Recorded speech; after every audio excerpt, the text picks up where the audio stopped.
हाँ बेटा, देखिए बीएसटीसी के लिए ये बहुत ही ज़रूरी है और इम्पोर्टेंट भी है, क्योंकि इस टॉपिक में से 50 क्वेश्चन आते हैं और ये इजी पड़ता है सबसे ज़्यादा। 50 क्वेश्चन मतलब है एक क्वेश्चन 3 नंबर का, तो 50 हुए 150 नंबर के। 150 नंबर ये खुद अपने आप में लेके बैठा है और ये पार्ट हमारा इजी भी है, इसलिए इसको ध्यान से पढ़ेंगे, ध्यान से सुनेंगे। टॉपिक का नाम है शिक्षण अभिरुचि। शिक्षण अभिरुचि, एक एक शब्द का अर्थ समझने की कोशिश करेंगे।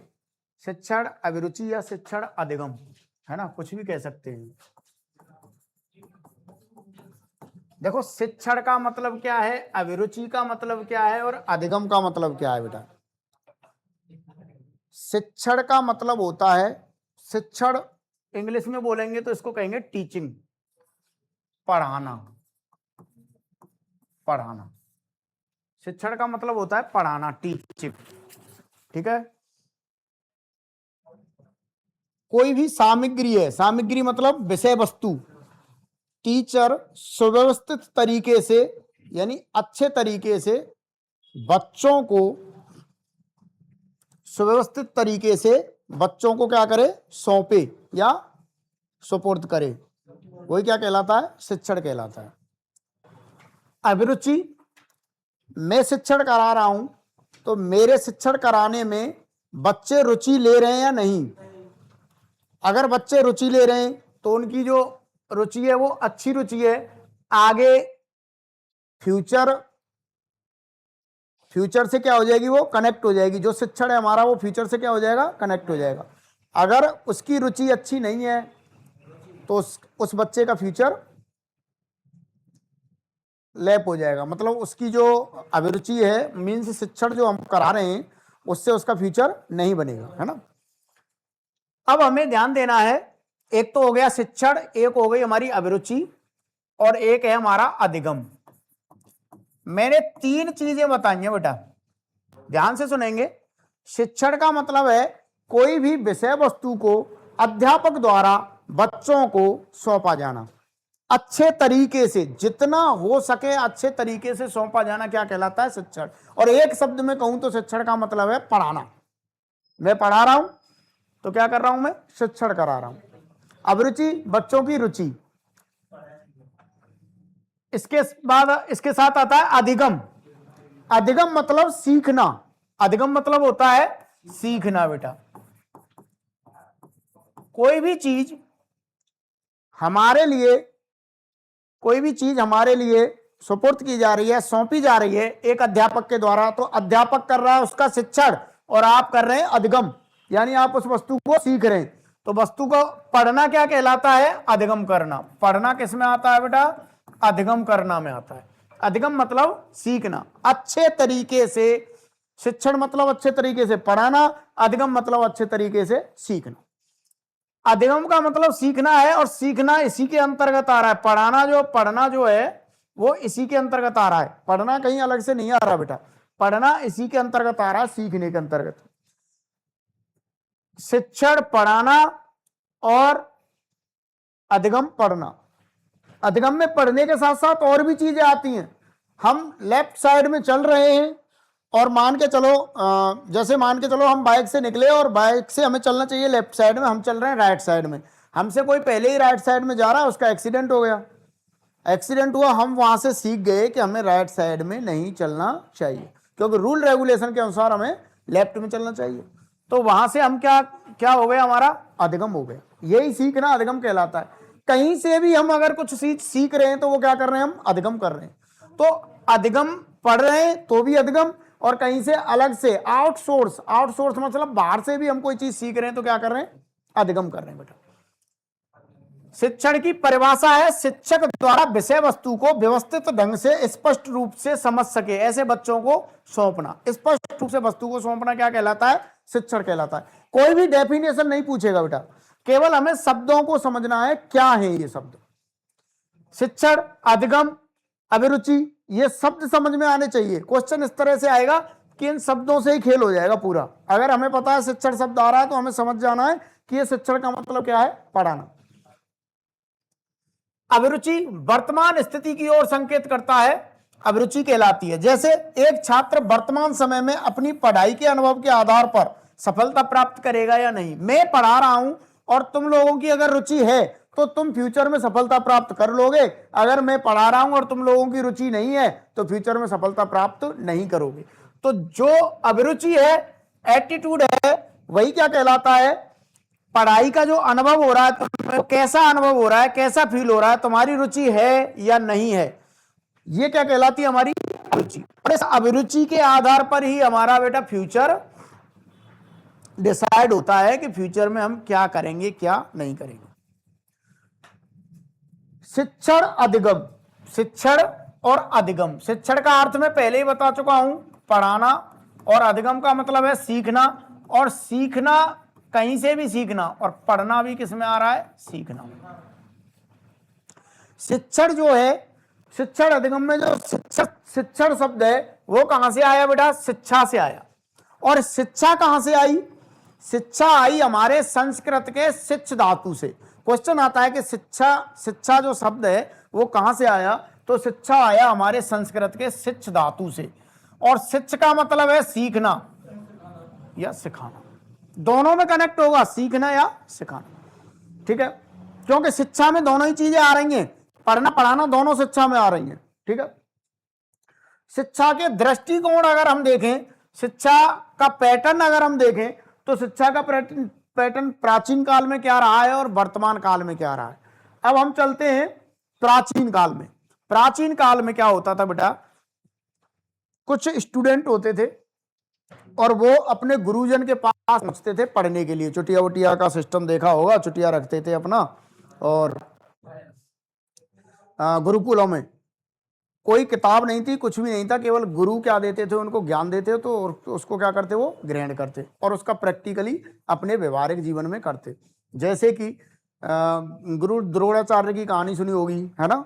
जैसे अर्जुन पढ़े, अर्जुन ने तीर चलाना सीखा। पहले जैसी शिक्षा थी, आध्यात्मिक शिक्षा थी पहले, तो आध्यात्मिक शिक्षा कहाँ मिलती थी, हमें गुरुकुल में मिलती थी। अब क्या आ गई है, किताबी शिक्षा आ गई है। ठीक है, तो प्राचीन काल में जो शिक्षा थी वो विषय वस्तु पर बल था।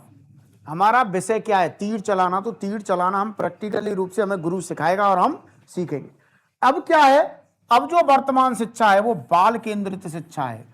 पहली जो शिक्षा थी विषय वस्तु के साथ साथ शिक्षक केंद्रित थी, शिक्षक केंद्रित। अब मैं बता दूं बाल केंद्रित और शिक्षक केंद्रित क्या होता है बेटा। शिक्षक केंद्रित में शिक्षक ही सर्वे सर्वा होता है। शिक्षक केंद्रित का मतलब, अगर शिक्षा शिक्षक केंद्रित है, शिक्षक ही सर्वे सर्वा होगा, और बाल केंद्रित है तो इसमें बालक सर्वे सर्वा होगा। आज की शिक्षा ऐसी है कि बालक उसमें सर्वे सर्वा होता है। बालक चाहे साइंस पढ़े, बालक चाहे मैथ पढ़े, बालक पढ़े नहीं पढ़े कुछ भी, बालक को पीटना भी मना कर दिया, गवर्नमेंट ने मना कर दी पीटो मत बच्चे को, तो उसमें बालक सर्वे सर्वा है आज की शिक्षा में। लेकिन पहले क्या था, अगर जरा सी भी हरकत की बेटा तो गुरुजन सीधे जूता उतार के बजावे। हम ना पढ़ रहे हैं, लेकिन हाँ हम भी जूता तो ना खाए, लेकिन लठ अच्छी तरह से खाएं।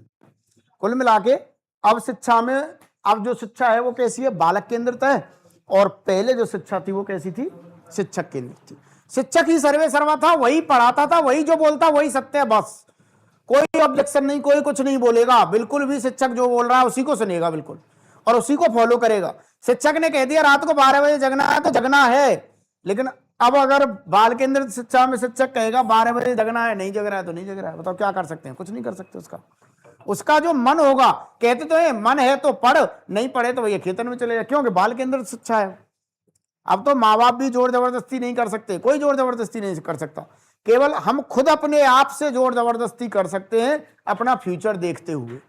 ठीक है, तो विषय वस्तु पर बल दिया जाता था। और कौन सी शिक्षा थी प्राचीन काल में, शिक्षक केंद्रित। प्राचीन काल की जो शिक्षा थी वो कैसी थी, शिक्षक केंद्रित थी बेटा। और अब जो शिक्षा है वो कैसी है, बाल केंद्रित है। वर्तमान में जो शिक्षा है बाल केंद्रित है। इससे निष्कर्ष निकाला हमने, एक मनोवैज्ञानिक निष्कर्ष, एक मनोवैज्ञानिक निष्कर्ष बता दूं तुम्हारे लिए कि एक शब्द है हमारा व्यक्तिगत भिन्नता, ये अलग से है ना, शिक्षा से संबंधित है, इसको ध्यान से सुनेंगे। व्यक्तिगत भिन्नता का अर्थ क्या है? व्यक्तिगत भिन्नता एक अलग से शब्द है, उसको मैं बता रहा हूं इसी के साथ साथ। व्यक्तिगत भिन्नता, व्यक्तिगत भिन्नता, ध्यान से सुनेंगे। हर एक व्यक्ति एक दूसरे से भिन्न होता है। मान के चलो मैं 10 व्यक्तियों को पढ़ा रहा हूं, तो 10 व्यक्तियों का दिमाग शारीरिक रूप से, मानसिक रूप से, संवेगात्मक रूप से, सब तरह से वो अलग अलग होगा। कोई क्रोधी स्वभाव का होगा, कोई हंसमुख स्वभाव का होगा, कोई ज्यादा पढ़ेगा, कोई कम पढ़ेगा, कोई एक बार में समझ जाएगा, कोई 2 बार में समझ जाएगा। तो व्यक्तिगत भिन्नता का मतलब यही है कि जितने भी शिक्षार्थी होते हैं जो शिक्षा ग्रहण करते हैं, उनका सबका अपना अपना व्यक्तिगत रूप से वो अपने अपने एक दूसरे से क्या होते हैं? डिफरेंट होते हैं, किसी ना किसी तरह से। जरूरी नहीं है दिमागी रूप से हो, शारीरिक रूप, मानसिक रूप, संवेगात्मक रूप, सब तरह से, ठीक है। तो संसार में प्रत्येक व्यक्ति एक दूसरे से भिन्न है, इसी को क्या कहते हैं हम? व्यक्तिगत भिन्नता कहते हैं। व्यक्तिगत भिन्नता का ही मतलब ये है, व्यक्तिगत भिन्नता का मतलब है कि हर एक व्यक्ति एक दूसरे से भिन्न है। ये क्या कहलाती है? हमारी व्यक्तिगत भिन्नता कहलाती है। अब चलते हैं हम आगे। शब्दों को समझना है केवल बेटा, कुछ नहीं है इसमें, केवल शब्द समझते चलना है। फिर आता है हमारा शिक्षा। अभी हम शिक्षण की बात कर रहे हैं, तो शिक्षण तो समझ में आ गया, ठीक है, पढ़ाना। लेकिन पढ़ाएंगे, पढ़ेंगे, पढ़ाएंगे, वो सब दोनों चीजें किस में आएंगी? शिक्षा में आएंगी, है ना। शिक्षा ग्रहण करना, शिक्षा अगर हम ग्रहण करेंगे बेटा, तो एक तो हमें शिक्षण कराएगा और एक दूसरा होगा हमारा अधिगमकर्ता, और एक शिक्षण कराने वाला अध्यापक, और एक होगा हमारा अधिगमकर्ता। कौन हो गया? स्टूडेंट यानी छात्र, शिक्षार्थी। एक शिक्षक और एक शिक्षार्थी। देखो शब्द हैं ये, शब्दों को याद रखना है। शिक्षक, शिक्षार्थी, अधिगमकर्ता भी शिक्षक शिक्षार्थी हो गया। शिक्षार्थी मतलब विद्यार्थी, स्टूडेंट, ठीक है, ये शब्द है। शिक्षा, शिक्षा पढ़ना, पढ़ाना, दोनों शिक्षा के अंतर्गत आते हैं। और शिक्षा की परिभाषा, ये शिक्षा होती क्या है भाई? शिक्षा की परिभाषा भी तो हमने बोल दिया, शिक्षा वो शिक्षित है, वो अशिक्षित है। भाई शिक्षित अशिक्षित तो हमने बोल दिया, लेकिन इसकी परिभाषा क्या है? परिभाषा तो हर चीज की होती है। तो शिक्षा की जो परिभाषा है वो विभिन्न विभिन्न विद्वानों ने अपने अपने शब्दों में दी है। एक महात्मा गांधी जी थे हमारे, वही महात्मा गांधी जिन्होंने देश आजाद में भूमिका निभाई थी।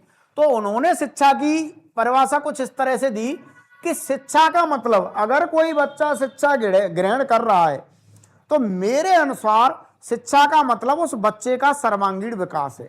अगर वो शिक्षा ग्रहण कर रहा है तो उसका सर्वांगीण यानी सब तरह से, सर्वांगीण मतलब सब तरह से, मानसिक रूप से, दिमाग का भी, शारीरिक रूप से, सामाजिक रूप से, आध्यात्मिक रूप से, सब तरह से विकास होना चाहिए। वो क्या कहलाता है? सर्वांगीण विकास। अभी मैं आध्यात्मिक रूप से, मानसिक रूप से, सामाजिक रूप से इन शब्दों का प्रयोग कर रहा हूं। इनका भी मैं अर्थ बताऊंगा कि सामाजिक का रूप क्या है, आध्यात्मिक रूप क्या है, मानसिक रूप क्या है, संवेगात्मक रूप क्या है, क्या होता है संवेगात्मक, क्या होता है मानसिक रूप से विकास, क्या होता है। अब तुम तो ऐसे मान के चलो पढ़े और पढ़ के नौकरी लग गई, यही तुम्हारा विकास है। नहीं बेटा, मेरे हिसाब से, महात्मा गांधी कहते हैं मेरे हिसाब से सर्वांगीण विकास होना, सर्वांगीण मतलब शारीरिक विकास, मानसिक विकास, आध्यात्मिक विकास, तीनों शब्दों को स्पष्ट कर देता हूं मैं। शारीरिक विकास का मतलब यह है कि शिक्षा शारीरिक विकास करती है। जरूरी नहीं है कि पढ़ने वाला व्यक्ति मतलब पढ़ने पे ही ध्यान दे, पढ़ने के साथ साथ खेल भी आते हैं बेटा, और खेलों से होता है शारीरिक विकास। क्यों? क्योंकि महात्मा गांधी ने सब चीज को शिक्षा में कनेक्ट कर दिया, हर चीज को, खेलों को भी शिक्षा में कनेक्ट कर दिया। तो महात्मा गांधी कहते हैं मेरे हिसाब से शारीरिक विकास होना भी शिक्षा है, मानसिक विकास, दिमाग का विकास, है ना। कभी देखना अनपढ़ आदमी की सोच और पढ़े लिखे की सोच, दोनों में अंतर होगा। तो ये होता है हमारा मानसिक विकास। आध्यात्मिक विकास, आध्यात्मिक मतलब एक तो होता है मानसिक और एक होता है आध्यात्मिक। आध्यात्मिक मतलब ज्ञानी आदमी, एक तरह से संत टाइप का आदमी। मतलब आध्यात्मिक रूप से मतलब क्या है, उसके अंदर वैसा भी ज्ञान होना चाहिए, परमात्मा और प्रभु को लेकर भी ज्ञान होना चाहिए, क्या गलत है क्या सही है, उस चीज का भी निर्णय वो कर सके। एक आता है सामाजिक विकास, इसमें लिखा नहीं है भले ही, सामाजिक विकास। सामाजिक विकास का मतलब है कि पढ़ा लिखा व्यक्ति कहीं भी एडजस्टमेंट कर लेगा, अनपढ़ व्यक्ति एडजस्टमेंट नहीं कर पाएगा। समाज में अपना एडजस्टमेंट कर सके, शिक्षक शिक्षा ले रखी है किसी ने, तो वो समाज में क्या कर सके, अपना एडजस्टमेंट कर सके। कहीं भी जाए, 4 आदमी लड़ रहे हैं लेकिन खुद एडजस्ट कर ले, उनको रोक दे, ठीक है। महात्मा गांधी ने हमेशा सभी देशवासियों का भला सोचा, सभी देशवासियों का भला सोचा, तभी तो देश आजाद में लगे रहे। तो इस परिभाषा को याद करेंगे हम सर्वांगीण से। सर्वांगीण मतलब सब तरह से महात्मा गांधी ने क्या है, भलाई सोचा है, इसलिए सर्वांगीण शब्द आ रहा है, तो महात्मा गांधी की परिभाषा है। दूसरी देखो, अरस्तु। अरस्तु अरस्तु कहता है कि मेरे अनुसार शिक्षा स्वस्थ शरीर में, शरीर भी स्वस्थ होना चाहिए और उसके अंदर मस्तिष्क भी स्वस्थ होना चाहिए। ऐसा नहीं शरीर तो स्वस्थ है, खूब पहलवान है, लेकिन दिमाग इतना छोटा है, मतलब चलते बालक में थप्पड़ मार दियो कह तो। कोई ऐसे बहुत सारे ऐसे हाथी जैसे शरीर के हुए और कह तो चलते बालक के काने खींच दे, तो वो कोई पढ़ा लिखा नहीं है, वो पढ़ा लिखा नहीं है, वो शिक्षित नहीं माना जाएगा बेटा। ठीक है बेटा। तो स्वस्थ शरीर में, ये कहता है अरस्तु, स्वस्थ शरीर में स्वस्थ दिमाग होना चाहिए। ठीक है। अब अरे तू स्वस्थ है, अरे तू क्या है, स्वस्थ है। इसको कैसे याद करेंगे, अरे तू कैसा है, स्वस्थ है, तो तू शिक्षित है। अरे तू स्वस्थ है तो शिक्षित है, तो अरस्तु की स्वस्थ से लगा लेंगे। सीधी सीधी बात। स्वामी विवेकानंद ने शिक्षा बालक की अंतर्निहित पूर्णतया अभिव्यक्ति, शिक्षा बालक की अंतर्निहित पूर्णतया अभिव्यक्ति, यानी कि बालक के अंदर जो ज्ञान है उसको पूरी तरह से अभिव्यक्त कर सके अपने शब्दों में। कोई अनपढ़ से अगर हम कोई लाइन बुलवाएंगे तो वो अपने शब्दों में बोलेगा, लेकिन पढ़ा लिखा व्यक्ति उसको एक्सप्लेन करके बोलेगा। तो क्या कहलाता है स्वामी विवेकानंद के अनुसार, पूर्णतया। स्वामी विवेकानंद ने पूरे वर्ल्ड में अपना परचम लहरा दिया। कैसे, जीरो पे भाषण देकर, शून्य पर भाषण देकर। कहानी सुनी होगी, शून्य पर भाषण देकर। तो कैसे याद करेंगे इसको, स्वामी विवेकानंद ने पूरे वर्ल्ड में अपना परचम लहरा दिया, इसलिए स्वामी विवेकानंद। पूर्णतः अगर शब्द आ रहा है तो स्वामी विवेकानंद की डेफिनेशन है, याद हो जाएगी, तीनों याद हो जाएंगी। फ्रोवेल, शिक्षा बालक की आंतरिक शक्तियों को बाह्य रूप देना। छोटा बच्चा होता है ना, उसके अंदर बहुत सारी जिज्ञासाएं होती हैं, अगर उसे हम शिक्षा नहीं दें तो वो जिज्ञासा समाप्त हो जाएंगी। छोटा बच्चा होता है, कभी घर से बाहर निकलता है, ट्रेन में बैठता है, कहता है पेड़ चल रहे हैं, है ना। जब वो धीरे धीरे बड़ा होता है, शिक्षा ग्रहण करता है, तो उसे पता चलता है पेड़ नहीं चल रहे, गाड़ी चल रही है, पेड़ तो अपनी जगह पे स्थिर हैं। पूछता भी है तो उसको डांटना नहीं चाहिए, उसको बताना चाहिए बेटा कि हम गतिशील हैं, पेड़ स्थिर हैं। जब हम विपरीत दिशा में गतिशील हैं तो लग रहा है पेड़ चल रहे हैं। ठीक है। तो फ्रोबेल, ठीक है, फ्रोबेल शिक्षा बालक की आंतरिक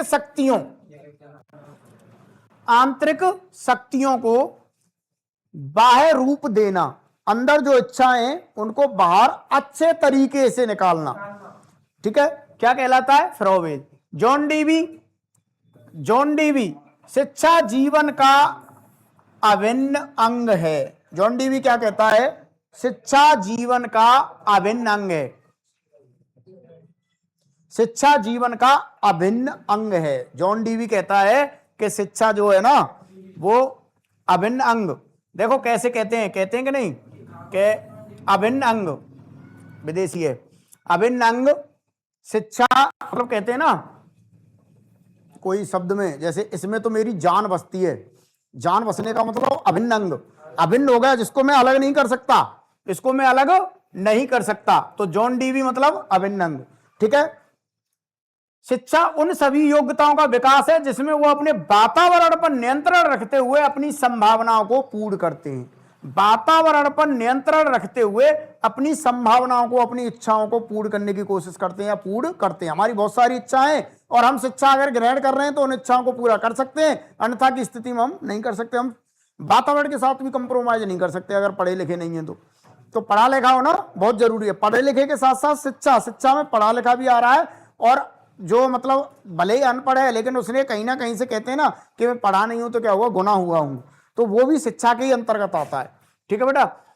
आगे चलते हैं हम, शिक्षा का संकुचित रूप। अब देखो शिक्षा, अभी मैं जो बता रहा था ना, शिक्षा कोई अनपढ़ भी है, वो भी पढ़ा लिखा है, अगर वो गुनाह हुआ है, उसके अंदर ज्ञान है तो पढ़ा लिखा ही है वो। ठीक है। शिक्षा का संकुचित रूप, तुम्हारे हिसाब से शिक्षा होती होगी विद्यालय और महाविद्यालयों में।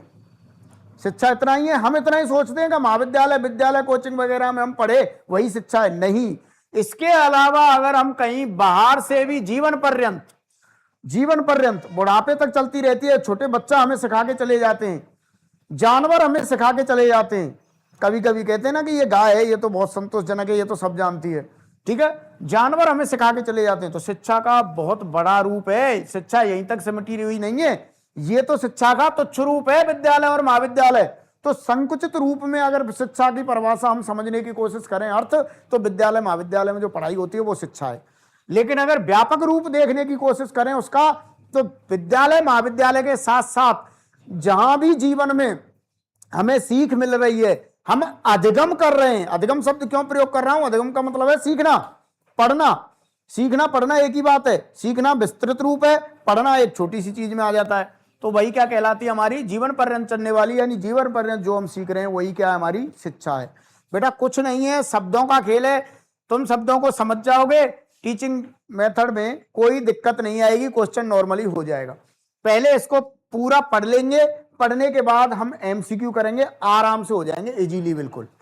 एमसीक्यू तुम अब भी कर सकते हो 2-4, लेकिन जब हम पूरा मैटर पढ़ लेंगे तो कहीं भी गुंजाइश नहीं रहेगी और पूरे एमसीक्यू हमारे हो जाएंगे। देखो शिक्षा जो है ना, उसको हम इंग्लिश में एजुकेशन बोलते हैं, एजुकेशन बोलते हैं। जो एजुकेशन शब्द है ना बेटा, वो एजुकेशन शब्द एक ही शब्द नहीं है, इंग्लिश का एक ही शब्द है, लेकिन वो एजुकेशन जो इंग्लिश का शब्द है वो कई शब्दों से मिलकर बना है। एजुकेयर, एजुकेयर में से भी लिया है, इसमें से कुछ चीज। एजुकेयर, एडुकेटम, एजुकेशन जो शब्द है उसमें एजुकेयर छुपा हुआ है। और एजुकेयर का मतलब है पालन पोषण करना और देखभाल करना, ये शिक्षा के अंतर्गत ही आता है। एजुकेयर जो है उसका मतलब है पालन पोषण करना और देखभाल करना, ये शिक्षा के अंतर ही आता है। अगर कोई शिक्षित व्यक्ति है तो वो पालन पोषण सही से करेगा, देखभाल सही से करेगा। दूसरी चीज आती है एजुसियर, ये भी शिक्षा, मतलब ये एजुकेशन जो है ये विभिन्न प्रकार के शब्दों से मिलकर बना है। एजुकेशन को हम एक लाइन में क्लियर नहीं कर सकते, बहुत सारी चीजों को मिलाकर एजुकेशन बनी हुई है, बहुत सारी चीजों को मिलाकर। तो पहला शब्द आता है हमारा एजुकेयर, एजुकेयर इसी में जुड़ा हुआ है, एजुकेयर भी इसी में जुड़ा हुआ है, मैंने कई पार्ट कर दिए छोटे छोटे। एजुकेयर का मतलब है पालन पोषण करना, देखभाल करना, ये भी शिक्षा के अंतर्गत आ रहा है। एजुसियर, आगे बढ़ना, विकसित करना, किसी का विकास करना, अपना विकास करना। विकास करना ही है, पढ़ के हम नौकरी लगेंगे, विकास ही हो रहा है हमारा, आगे बढ़ रहे हैं, ये भी किसके अंतर्गत आ रहा है? एजुकेशन के अंतर्गत आ रहा है। एक है एजुकेटम, एजुकेटम शिक्षण अधिगम की प्रक्रिया, सीखने सिखाने की प्रक्रिया, मतलब शिक्षण कराना और अधिगम करना, ये भी किसके अंतर्गत आ रहा है? शिक्षा के अंतर्गत आ रहा है बेटा। एजुकेटम शब्द के अनुसार ये अर्थ निकलता है। दूसरा आता है ई डीको, ई मतलब अंदर से, डीको मतलब बाहर।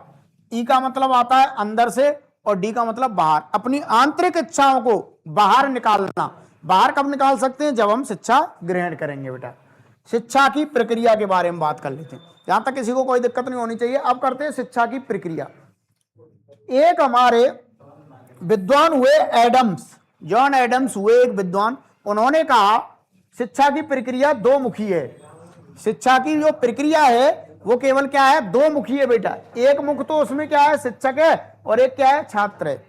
उन्होंने गलत नहीं कहा, उन्होंने सही कहा, लेकिन उन्होंने जो कहा कि शिक्षा दोमुखी है, वो सिर्फ उन्होंने जो प्राचीन काल की शिक्षा थी उसको लेकर कहा था। प्राचीन काल में केवल क्या होता था? एक शिक्षक होता था और एक पढ़ने वाला।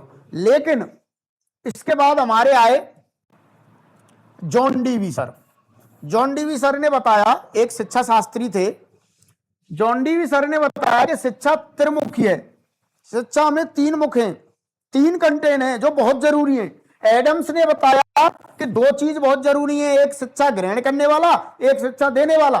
लेकिन जॉन डीवी ने बताया कि आज की जो शिक्षा है ना, वो शिक्षा ग्रहण करने वाला भी होना चाहिए और देने वाला भी होना चाहिए। साथ के साथ क्या शिक्षा देनी है उसके लिए कंटेंट भी होना जरूरी है। तो तीन मुख बताए उसने शिक्षा के।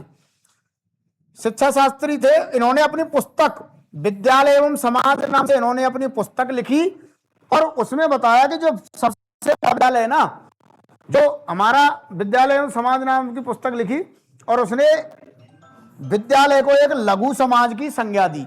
उसने कहा जो विद्यालय है हमारा, वो हमारा लघु समाज है बेटा,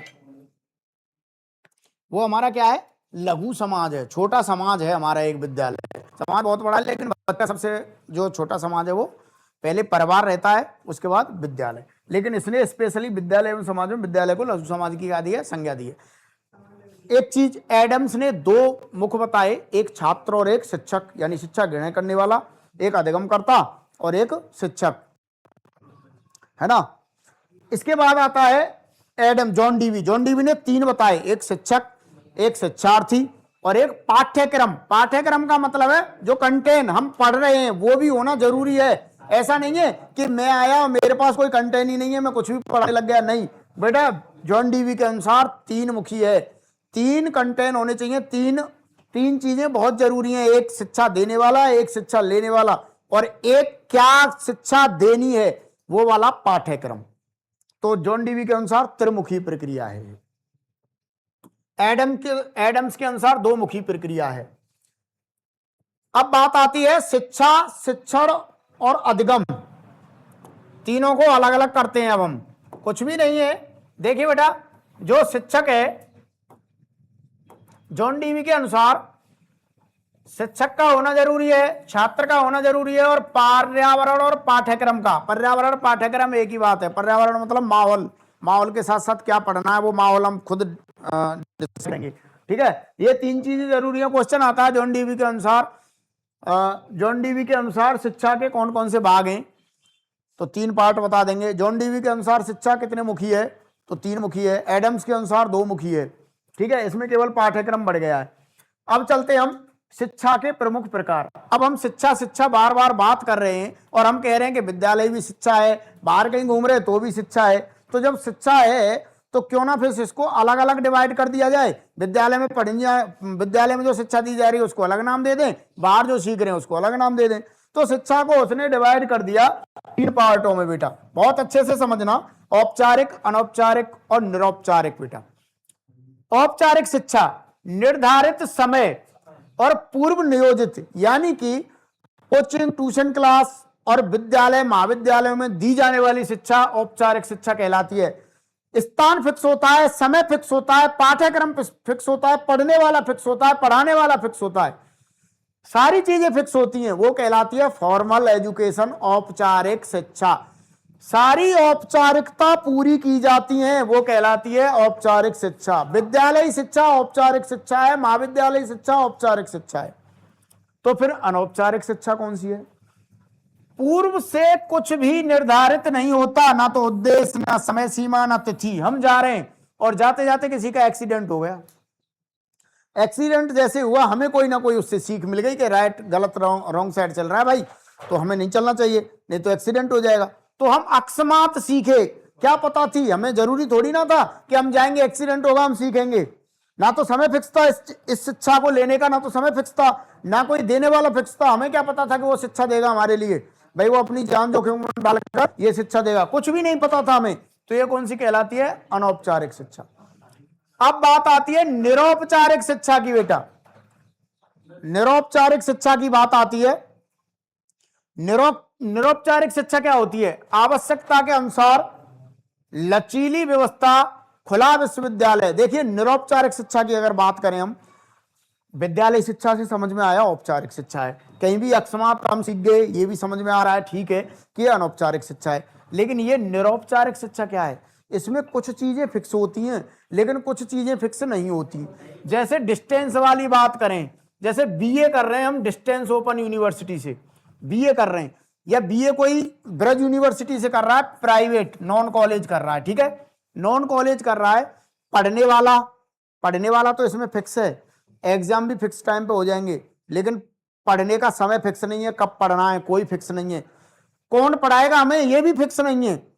तो कई चीजें फिक्स नहीं होती, जरूरी नहीं है। एक डिस्टेंस ओपन होता है उसमें भी कुछ फिक्स नहीं होता, ऑनलाइन क्लास है उसमें भी फिक्स नहीं है।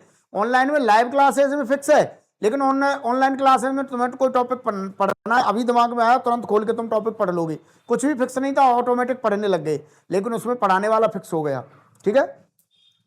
तो आधी अधूरी चीजें फिक्स होती हैं, आधी अधूरी चीजें फिक्स नहीं होती, तो वो कौन सी आती है? निरौपचारिक शिक्षा। सबसे अच्छा है पत्राचार पाठ्यक्रम खुला विश्वविद्यालय, नॉन कॉलेज से बीए, ये किस में आती है? निरौपचारिक में आती है। 11 12 करना या कॉलेज से बीए करना डायरेक्ट किस में आता है? औपचारिक में आता है। अकस्मात सडनली किसी चीज को सीखना बगैर मतलब बुक को बगैर स्थान कुछ भी फिक्स नहीं है, तो क्या कहलाती है? अनौपचारिक शिक्षा कहलाती है। नई शिक्षा नीति का उद्देश्य हमारा साक्षर बनना है, 100% सभी को साक्षर होना हमारी नई शिक्षा नीति कहती है कि सभी साक्षर हो जाओ। और महात्मा गांधी बुनियादी शिक्षा का पक्ष लेते हैं। बुनियादी शिक्षा मतलब यह है, बुनियादी मतलब यह है कि कुल मिला के शिक्षा से रोजगार मिलना चाहिए। शिक्षित व्यक्ति रोजगार से ओतप्रोत होना चाहिए, उसको रोजगार मिलना जरूरी है। बुनियादी शिक्षा, ऐसी शिक्षा दो जिससे वो क्या करे? आगे अपना फ्यूचर संभाल सके। ठीक है। इसके बाद आता है शिक्षण अधिगम। दोनों चीजें क्लियर हैं। शिक्षण 2 या 2 से अधिक व्यक्तियों की अंतःक्रिया शिक्षक के माध्यम से किसी उद्देश्य को ध्यान में रखकर की जाने वाली। 2 या 2 से अधिक व्यक्ति, एक पढ़ाने वाला एक पढ़ने वाला कम से कम होना चाहिए, तभी शिक्षण होगा।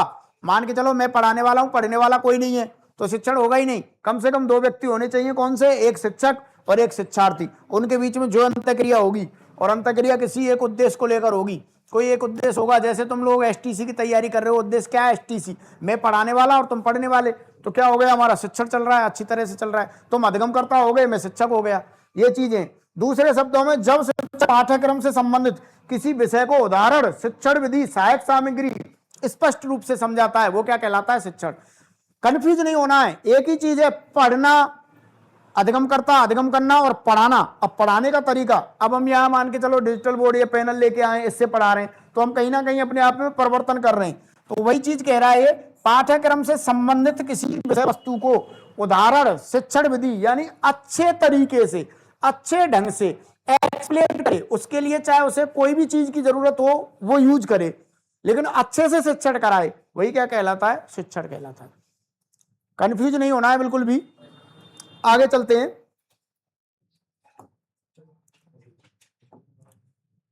शब्दों को केवल समझना है और कुछ नहीं है बेटा इसमें, बस। शिक्षण की विशेषताएं और प्रकार। शिक्षण की विशेषता और प्रकार। शिक्षण की विशेषता, शिक्षण क्यों उपयोगी है, क्या फायदा है शिक्षण से, कहां कहां हमारे लिए बेनिफिट मिलता है शिक्षण से। तो देखिए शिक्षण में क्या क्या चीजें होती हैं, पहले तो ये देखो। जब हम शिक्षण कर रहे होते हैं तो हमारा शिक्षण का उद्देश्य पूर्ण, यानी लक्ष्य हमारा फिक्स रहता है। बिना उद्देश्य के शिक्षण कराया ही नहीं जा सकता। शिक्षण में उद्देश्य निहित रहता है। क्वेश्चन आता है निम्न में से शिक्षण में क्या नहीं होता, या निम्न में से शिक्षण की विशेषता नहीं है।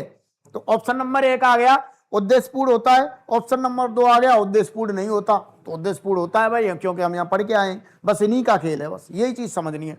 कोई ना कोई उद्देश्य होता है। तुम शिक्षण, मैं शिक्षण करा रहा हूं तो मेरा भी उद्देश्य है कि एसटीसी वाले अच्छा स्कोर करके एसटीसी में एडमिशन ले लें, अच्छा सा कॉलेज मिल जाए। मेरा भी उद्देश्य है, तुम्हारा भी उद्देश्य है। तो शिक्षण तो दोनों ही आ रहे हैं ना, पढ़ाने वाला पढ़ने वाला शिक्षण में आ रहे हैं, शिक्षा में आ रहे हैं। दूसरा है शिक्षण छात्रों और शिक्षक के मध्य।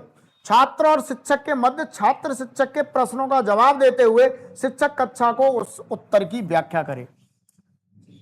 कुछ नहीं है, केवल क्या है कि शिक्षक और छात्र के बीच होने वाली अंतःक्रिया शिक्षण की विशेषता है। अगर अंतःक्रिया नहीं होगी तो शिक्षण ही नहीं होगा। अंतःक्रिया होना जरूरी है। मैं कुछ भी बोलता चलूं, तुम लोग अंतःक्रिया नहीं करो, तुम लोग पूछो मत, तुम लोग कुछ भी और तुम लोग पूछो मैं बताऊं नहीं, तो वो कोई शिक्षण थोड़ी है, वो सफल शिक्षण नहीं है। सफल शिक्षण के लिए उद्देश्यपूर्ण होना जरूरी है, और सफल शिक्षण के लिए शिक्षक और छात्रों के बीच अंतःक्रिया होना जरूरी है। छात्र क्वेश्चन करे और मैं जवाब दूं, ये सफल शिक्षण है। नेक्स्ट चलते हैं। शिक्षण निदानात्मक होता है। निदानात्मक और उपचारात्मक, निदानात्मक और उपचारात्मक। अब इन देखो शब्दों का खेल है, केवल शब्दों को समझाऊंगा, कुछ नहीं है।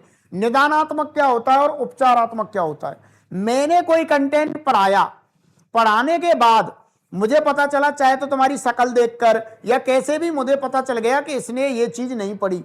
उस चीज का मैं पता लगाऊंगा कि ये चीज इसे क्यों याद नहीं हुई, कमी क्या कमी रही, उस कमी का पता लगाना। हमारे शिक्षण में हमारा शिक्षण सफल नहीं हुआ या हमारा शिक्षण 90% सफल हुआ, 100% सफल क्यों नहीं हुआ, इस चीज का पता लगाना क्या कहलाता है? निदान। इस चीज का पता लगाना कहलाता है निदान बेटा। और उस निदान का पता लगा के उसका इलाज करना। जब मुझे पता है कि कोई टॉपिक तुम्हारे इस तरह से समझ में नहीं आया, क्यों नहीं आया, वो चीज मुझे पता चल गई कि ये मेरा तरीका गलत था, तो मैंने निदान कर लिया कि मेरा तरीका गलत था, मैं दूसरा तरीका निकालूंगा। दूसरा तरीका निकाल के तुम्हारा क्या करूंगा? उपचार करूंगा। बीमारी का पता लगाना निदान, और बीमारी के लिए ट्रीटमेंट करना, दवाई देना क्या कहलाता है? उपचार कहलाता है बेटा। निदान और उपचार दोनों क्लियर होने चाहिए, दिमाग में कंफ्यूज नहीं होना है। कमजोरी का पता लगाना निदान, और कमजोरी का इलाज करना उपचार। शब्दों का खेल है, बस शब्दों को समझना है यहां, और कुछ नहीं है। आगे चलते हैं। शिक्षण बाल केंद्रित होता है। अभी बता रहे थे कि आधुनिक शिक्षण, आधुनिक शिक्षा प्रणाली जो है वो कैसी है? बाल केंद्रित है बेटा। बाल केंद्रित शिक्षण होता है यानी बालक सर्वे सर्वा है उसमें। बालक सर्वे सर्वा, बालक जैसा चाहेगा, बालक का दिमाग पढ़ना है। एक शब्द मैंने बताया था, व्यक्तिगत भिन्नता। 50 बालक बैठे हैं, मैं 50 बालकों को एब्जॉर्व कर रहा हूं, 50 बालक नहीं सीख पा रहे, तो मुझे व्यक्तिगत भिन्नता वाला पॉइंट यूज करना पड़ेगा। देखना पड़ेगा कि कैसा व्यक्ति, कौन स्टूडेंट कैसा दिमाग रखता है, उसी हिसाब से मुझे व्यक्तिगत भिन्नता को ध्यान में रखते हुए पढ़ाना पड़ेगा। तो बाल केंद्रित शिक्षा है। दूसरी है शिक्षण उत्पाद प्रक्रिया। शिक्षण उत्पाद प्रक्रिया, शिक्षण उत्पाद भी होता है और शिक्षण प्रक्रिया होती है। मैं पढ़ा रहा हूं, ये मेरा प्रोसेस है। उत्पाद मतलब रिजल्ट भी आता है शिक्षण से। दोनों चीजें होती हैं शिक्षण में, प्रक्रिया भी है और उत्पाद भी है। रिजल्ट आता है, रिजल्ट आएगा, तुम लोग एसटीसी की तैयारी कर रहे हो जैसे, और एसटीसी का रिजल्ट आएगा, उत्पाद मिलेगा तुम्हें, प्रोडक्ट मिलेगा। कॉलेज मिलेगा या नहीं मिलेगा, प्रोडक्ट ना भी हो सकता है, हाँ भी हो सकता है, लेकिन कुछ ना कुछ मिलेगा। प्रोडक्ट और प्रोसेस दोनों होते हैं इसमें, दोनों चलते हैं। तीसरी चीज, ये विशेषताएं हैं, ये चीजें होना जरूरी है, तभी हमारा सफल शिक्षण होगा। अगर ये चीजें नहीं हो रही है तो सफल शिक्षण नहीं है। फिर अगर हमारे लिए उत्पाद नहीं मिला तो सफल शिक्षण है ही नहीं। हमने शिक्षण जो किया वो सफल किया ही नहीं। ठीक है। शिक्षण सहायक सामग्री का प्रयोग। मेरे पास पढ़ने आए बच्चे, मैंने पेन भी नहीं यूज किया, ऐसे वर्बली बता दिया, तो क्या यह शिक्षण सफल होगा? नहीं होगा। उसके लिए सहायक सामग्री का होना जरूरी है। जैसे हमारे पास बोर्ड, पेन, लिखने के लिए कॉपी, किताब, पेन, बहुत सारी चीजें होनी जरूरी है। शिक्षण सामग्री, शिक्षण सामग्री मतलब पढ़ने पढ़ाने में जो टीचिंग लर्निंग प्रोसेस है उसमें जो उपयोग आने वाली चीजें हैं वो होना जरूरी है। अगर वो चीज नहीं है तो हमारा शिक्षण सफल ही नहीं होगा, असफल हो जाएगा। शिक्षण में बालक स्वयं करके सीखता है। शिक्षण करा रहे हैं, मैं पढ़ा रहा हूं, लेकिन बालकों को भी समय दो, बालक करके सीखेगा तो हमारा शिक्षण सफल होगा। ये विशेषता है, करके सीखना चाहिए। अगर नहीं करके सीख रहा है तो शिक्षण सफल नहीं होगा। शिक्षण में शिक्षक की भूमिका सुविधा प्रदाता। शिक्षण के लिए उचित परिस्थिति प्रयोग करना। जो शिक्षक होता है ना बेटा, उसका काम क्या है? सुविधा प्रदाता। वो सिर्फ ऐसी परिस्थिति बनाए कि बच्चा खुद करने लग जाए। अभी मान के चलो मैं कोई क्वेश्चन करा रहा हूं, तो एक दो क्वेश्चन करा के मैं ऐसी परिस्थिति बना दूंगा तुम्हारे सामने, ऐसी चीजें बता दूंगा कि उससे तुम खुद करने लग जाओगे। जब खुद करने लग जाओगे तो शिक्षा कैसी हो जाएगी हमारी? अभी बताया था ना, बाल केंद्रित हो जाएगी, खुद करने लग जाओगे भाई, क्योंकि तुम मेरा भी सुन रहे हो और कर भी रहे हो खुद। और जो प्राचीन काल में था, करने का कोई काम नहीं था, केवल सुनते सुनते थे, बाद में करते रहो, करना था। ठीक है।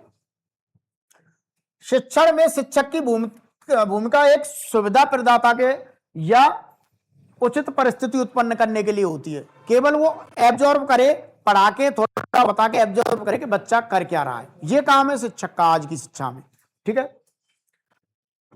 अब जो शिक्षण के प्रकार हैं, शिक्षण से क्या फायदा है, कौन कौन से प्रकार हैं शिक्षण के? देखो, शिक्षण हमारा एक ज्ञानात्मक होता है, एक भावात्मक होता है और एक क्रियात्मक। 3 प्रकार का शिक्षण होता है।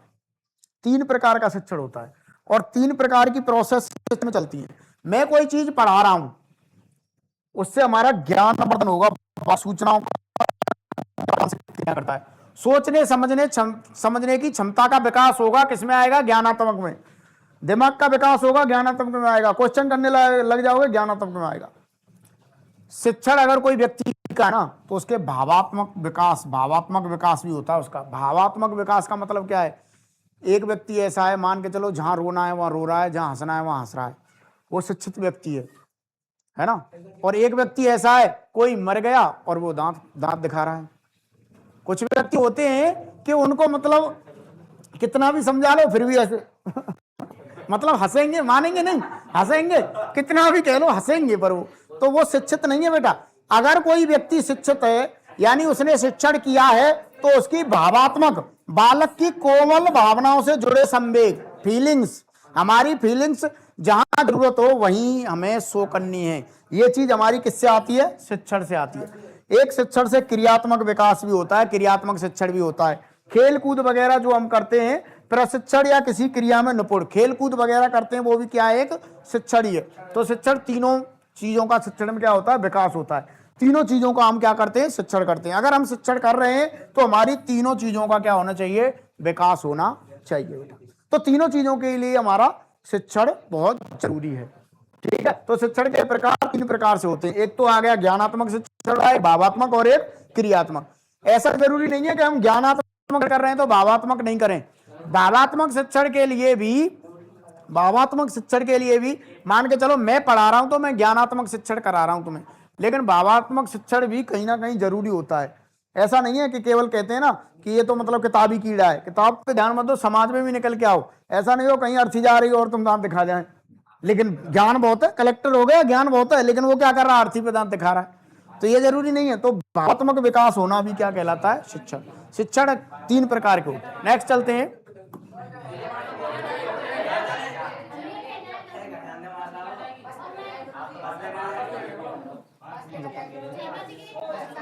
सत्तावन, एक पेज और बस।